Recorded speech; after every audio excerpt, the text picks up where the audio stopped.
On the agenda tonight, we're going to be looking at a couple of performances from this year's VMAs.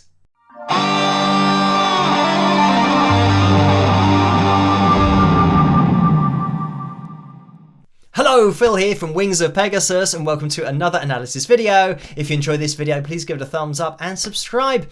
So, this video certainly falls within those brackets of a more recent performance, because sometimes I get emails from people who have watched a lot of my other videos. You know, we've got a lot of performances from, the 60s, 70s, 80s, and actually even before the 60s. So they say, can you look at more recent performances? So this is pretty much bang up to date. This is the MTV Video Music Awards, and I did catch a little bit of this. So we're going to be taking a look at Anita. I'm not really up to speed with the members of the group and all that kind of stuff. I'm assuming this is some kind of collaboration between Anita and a couple of guys that seem to be rapping, but I have analysed the vocals, I've isolated them, run them through the pitch monitoring software, so I can tell you exactly what's going on with these live performances. And I think the audience think this is live, but we're going to jump into it anyway, and we'll see what's going on. So here we go. We're jumping straight into the isolated vocal of Anita's. If it was up to them, hands in the sky like this. Let's go, Anita! And let me just say, total objectivity, it wasn't, I think Anita's just started to sing now. Those guys, that was a live vocal. These are live mics. Feels like paradise. Ocean water coming down your thighs. Can you feel me? So the guys are still live in the background, and Anita, when her vocal comes in, the only issue that I've got with this really is that she's singing with her own voice, if she is singing with her own voice, because her voice continues, but then her voice comes in over the top of her other voice. Let me have a listen again. Let's go, Anita! Feels like paradise. Ocean water coming down your thighs. Can you feel me? Feels like paradise. Yeah, that feel me. What I think this is, it might be a backing track with a lead vocal at least the level of the live mic, because it does sound like we get a little bit of, we get a plosive there from the paradise. So that's air hitting the microphone. Now, I don't know at what level her vocal is at. Every day and night. Put your hands up! And the guys in the background, by the way, they're still fully live. It's a vibe, it's a feeling. Feels like paradise. No. Feels like paradise. Roll now, take it slow now. And this is fully live.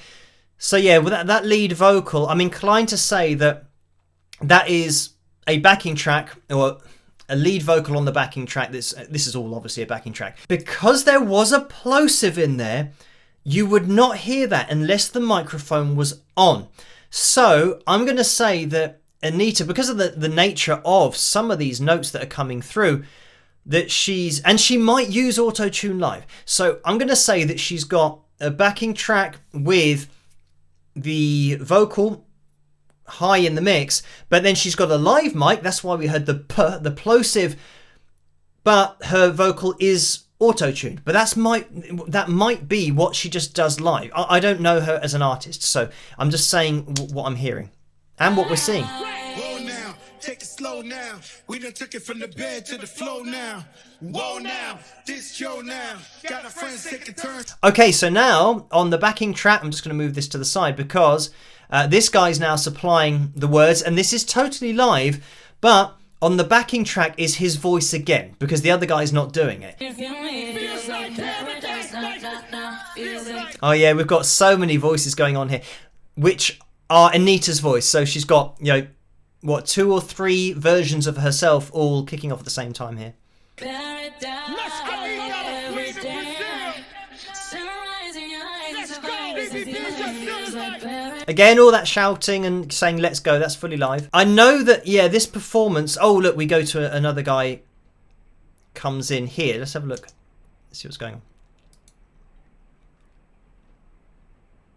Copacabana trago y juca y le invité. Ella estaba como un cuadro puesta contra la pared. Me acerqué y le dije al oído en portugués. Yeah, so now we've got some, P's for plosives going on, and there's no plosive. So this is definitely, well, you can tell it's just a track lifted from the studio. I know it then kind of gets into dancing, and yeah, I'm not going to show the dancing on my channel, but it's clear as to what the emphasis is on with that particular kind of dancing and the show.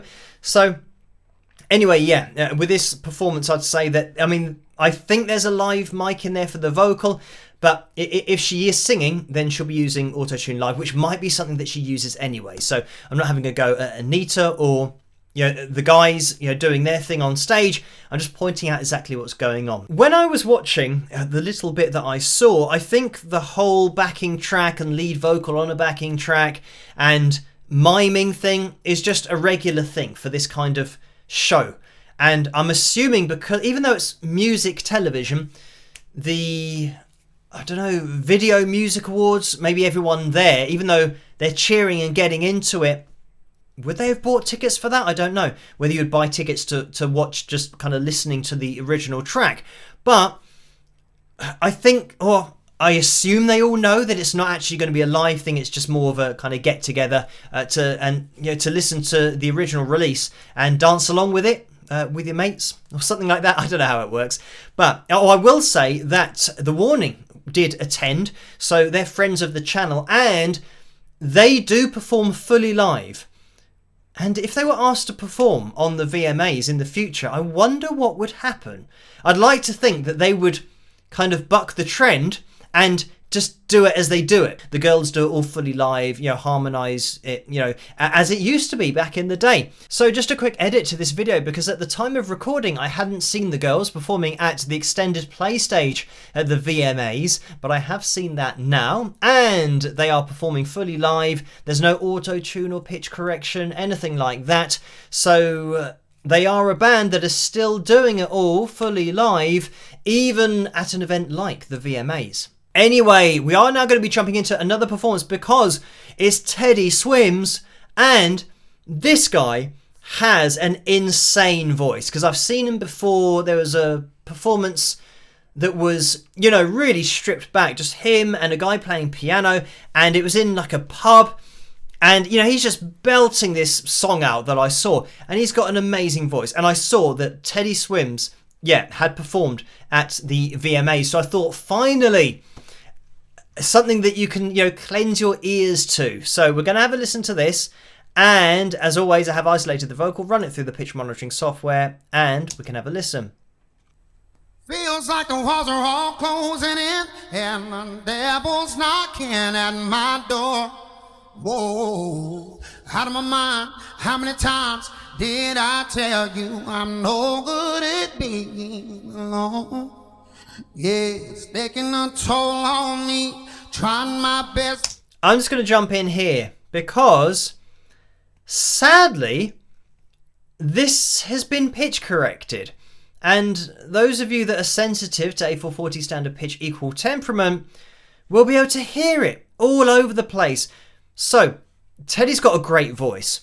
And, go and check him out independently if you can, because he's got more expression in his voice than we're hearing, because he's being calibrated. He absolutely would have sung this without any pitch correction and without kind of help getting to notes, because he doesn't need help getting to notes. So this is what has made me think that, obviously in the mainstream music industry, having a singer like Teddy, for everybody else, is bad news, because he's too good. He's got too much in his voice. So in order to make the other performances, maybe at the Video Music Awards, but just generally across the whole music industry, to make the other performances and artists sound similar, because this guy is so way ahead of so many of them, they're going to pitch correct his voice. So now, by the way, just for reference, Anita is as accurate as Teddy.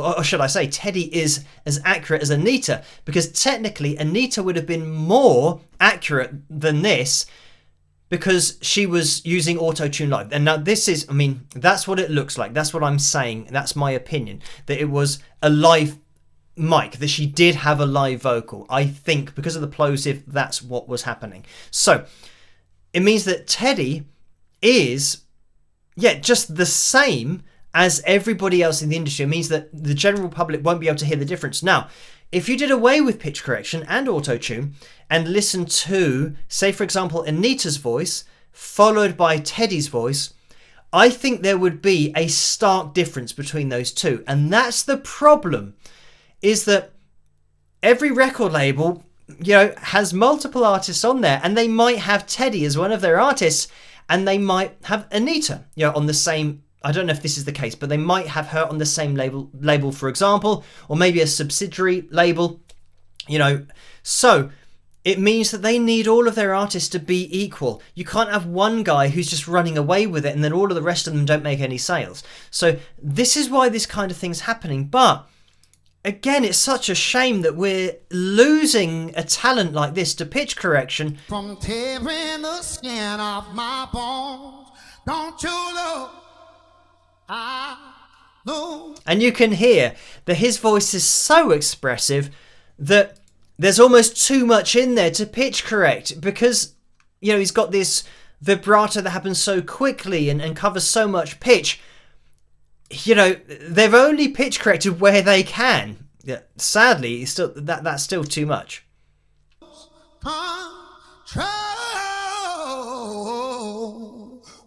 Like that, the going way sharp.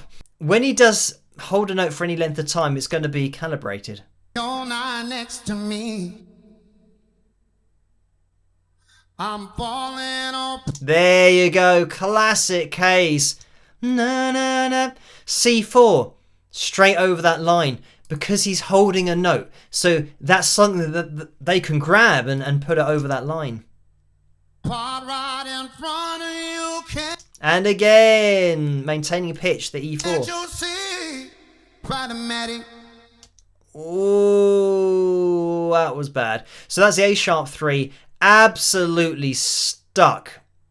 Listen again. Na, na. You even kind of got that processing sound in that note. The problem is I want your body like a yeah, okay. Like a bad habit. Unfortunately, because this is all one note, they can grab this and just stick it all on the line. Bad habits how to break when I'm with you. Even there, that tiny mew going up to C4. Yeah, I know I can do it on my own, but I want that real full moon black magic, and it takes two. Problematic. A problem is when I'm with you, I'm an addict, and I need some relief. My skin and your teeth can't. And yeah, I mean, I know that, again, people that don't really watch my channel or haven't watched it for, years, and might just be watching this video, and they'll say, oh yeah, but he's a great singer, so he's singing directly over these lines all the time because he's that good.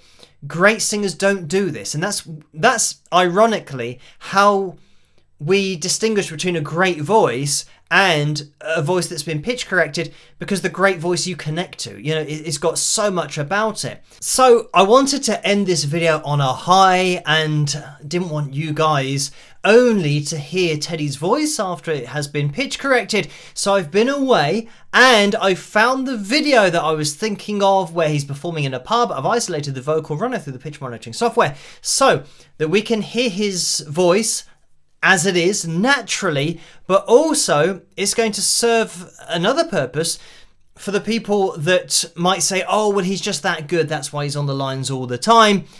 This is his natural voice, and look out for the amount of time we are over the lines as we were in that last performance, and to see if anything correlates or not. It's a different song, by the way, but this is his natural voice. So this is indicative of his natural pitch accuracy and his expression. Let's have a listen. I took a page out of your favorite book. You told me last just by the way you look. Taught me a language that I'll never speak. Baby, that ain't for me. That ain't for me. So, I mean, just working our way through that, the difference is night and day. Here, the C4, the first note that we come in with, we're slightly above the line because human vocal cords don't calibrate themselves to these. They don't calibrate themselves to anything. Great singers just sing the best frequency or sing just the perfect frequency for what's going on with the accompaniment. But anyway, and then here, technically a little bit below, and as we go on, here again just above the line, this a little bit below the line, and here running a line through this, we're between the lines and moving forward. Here again, kind of between the lines, just slightly flat, descending. Here we do just touch the line there, and here we're on the line, and here we're on the line. So great singers can do this. He's hit the line twice. Is he going to continue doing it as we come through? Now we get one in between the lines. So this is the point that, and then another in between the lines, and then another below the line, and then another above the line. So this is the point that you will, with a great singer, occasionally get these points being hit, you know, maybe 2 times in a row, possibly even 3 or 4, but not throughout the whole thing, over and over and over and over. Whenever there's a held note, always being over the line. That's not where the best frequency is. So let's listen on. I'll never speak. Baby, that ain't for me. That ain't for me. And what's really interesting here is that that ain't for me. That ain't for me. That. You can see the first time he hit it, sharp of the D4. The second time he hit it, flat of the D4. And the last time he hit it, sharp of the D4. So he's hitting the same note. But look at the natural variation you get in the human voice with human vocal cords that aren't relying on technology in order to tune the pitch to the D4. So this is it. And you can hear that natural variation, but it doesn't make it any worse. If anything, it makes it more engaging because of the vulnerability within the voice, because it does move. And that's what communication is all about. Me, that ain't for me. I dug my grave watching where you moved.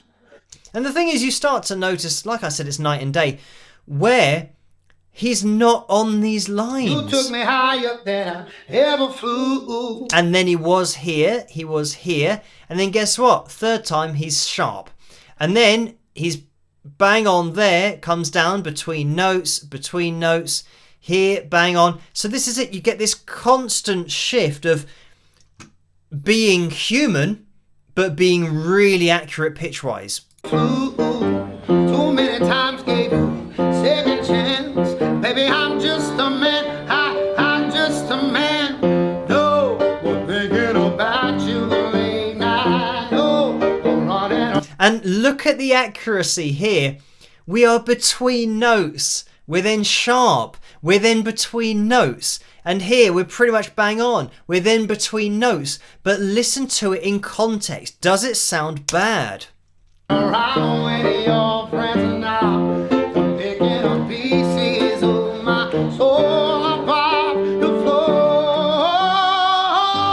I said I would die for you, baby. But I can't. And again, in this vocal phrase, he's between the lines. He's perfectly out of tune, allegedly, according to pitch correction, because that's what pitch correction is calibrated to, these lines.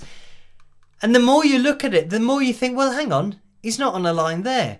He's not on a line here. He's not on a line here. But listen to it. Take this pain no more. He's not on a line here. He's not on a line here. He's not on a line here. He's not on a line here. He's just technically not on a line here, and then he's on a line down here. So when people say, oh, maybe he's just that good that he sings on the lines all the time, when you sing on the lines all the time, you are pitch corrected or auto-tuned. And it's not something you want to be doing, because the expression in your unique voice is between these lines. And that's why Teddy is so engaging when he sings, even just in a pub like this, really stripped back. everyone gets into it 100% and connect with him because it's a natural human voice. So anyway, back to my point that the other performance we saw that is now an industry performance, is not just standing in a pub, but it's something that's going to get released to millions of people on TV, that is then pitch corrected. That's the music industry. That's what they do to create voices like this. It's an industry standard to pitch correct the voice before they let anybody listen to it en masse. But if you're lucky, you might go to a pub and you might see Teddy, breaking the protocol of the music industry. There's going to be a link to this performance in the description below. Go and check it out. Enjoy his voice.